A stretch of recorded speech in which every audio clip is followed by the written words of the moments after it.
As a centre Pakistan Tehreek Insaf کے نمائندگی کر رہی ہیں. ابھی کی جو صورتحال ہے عوام کی مہنگائی کے حوالے سے ہر جماعت جو ہے وہ جیب میں حل لے کے پھر رہی ہے, لیکن حالات یہ ہیں کہ عوام مہنگائی کے ہاتھوں مرنے پر مجبور ہے.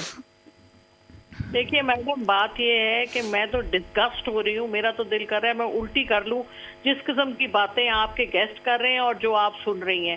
شرم آنی چاہیے ان لوگوں کو جو اس قسم کی باتیں کر رہے ہیں, جنہوں نے عوام کے اوپر, عوام کا خون انہوں نے پی لیا, عوام کی ہڈیاں انہوں نے نوچ لی ہیں, کچھ انہوں نے چھوڑا نہیں ہے. اور اس قدر ان لوگوں کو کوئی کسی قسم کی کوئی شرم حیا نہیں ہے کہ یہ اس قسم کی باتیں کرتے ہیں کہ پچھلی حکومت کی وجہ سے ان کی اپنی, انہوں نے جو اس ملک کے ساتھ کر دی ہے. چوتھی دفعہ حکومت میں آئے ہیں, جھوٹ اور فریب کے اوپر 86 سیٹوں کے اوپر ہی آئے ہیں. اور آپ لوگوں پہ بھی مجھے سخت غصہ ہے کہ آپ 1 سال پہلے تو صبح نہیں ہوتی تھی, شام نہیں ہوتی تھی, مہنگائی کا راہ پلاگتے تھے.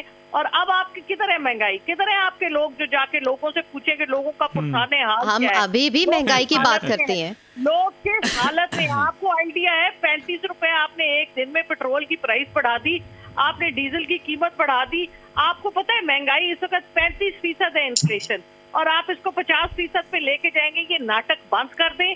یہ جو آپ نے ٹی وی شوز کے اوپر ایک ناٹک کیا ہوتا ہے نا, آواز نہیں آ رہی, بند کر دیں. آپ کوئی پاکستان کے لیے کوئی سیریس بات کریں. یہ اس قسم کی فضولیات جس میں آپ ایک طرف سے ایک آدمی کو بولتے ہیں, دوسری طرف سے دوسرے آدمی کو, مذاق ہے یہ. لیکن سینیٹر صاحبہ اس کا کوئی حل تو ہونا چاہیے نا. لوگوں کا روزگار ان ازدہوں نے, ان مگر بچوں نے چھین لی ہے, اور ان کا اپنا پیٹ بھرتا نہیں ہے.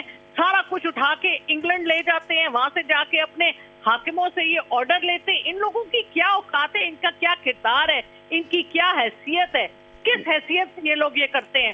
اور وہ کون لوگ ہیں جن کی حیثیت کے اوپر یہ کھڑے ہو کے لوگوں کے اوپر پرچے کراتے ہیں بغاوت کے اور غداری کے.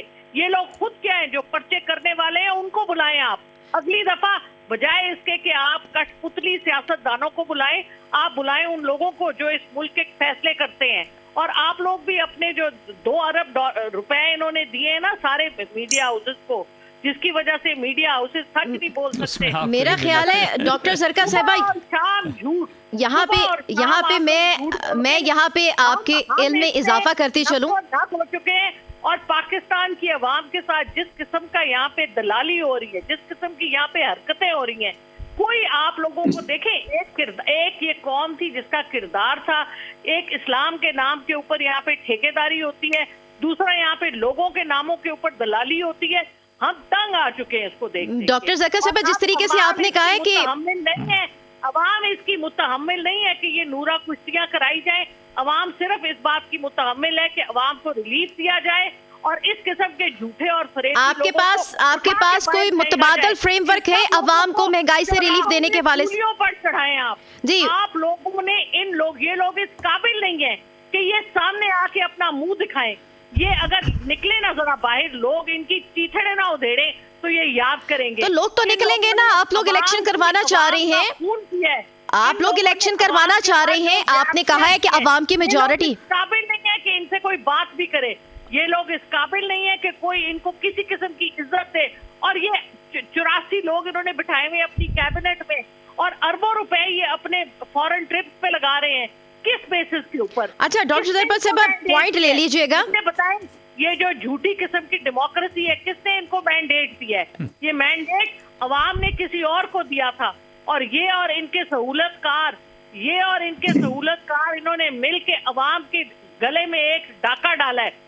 لیکن ڈاکٹر زرکا صاحبہ پوائنٹ لے لیں. جی پوائنٹ لے لیں مجھ سے, کیونکہ اب کافی ہو گیا, یہ ناٹک بس کریں گے. یہ آپ نے کہا کہ یہ ناٹک چل رہا ہے, یہ ناٹک نہیں ہونا چاہیے. پاکستان تحریک انصاف ایک بڑی اپوزیشن کی جماعت ہے, اپوزیشن کا اسٹرانگ کردار ادا کرنا چاہیے. عوام کو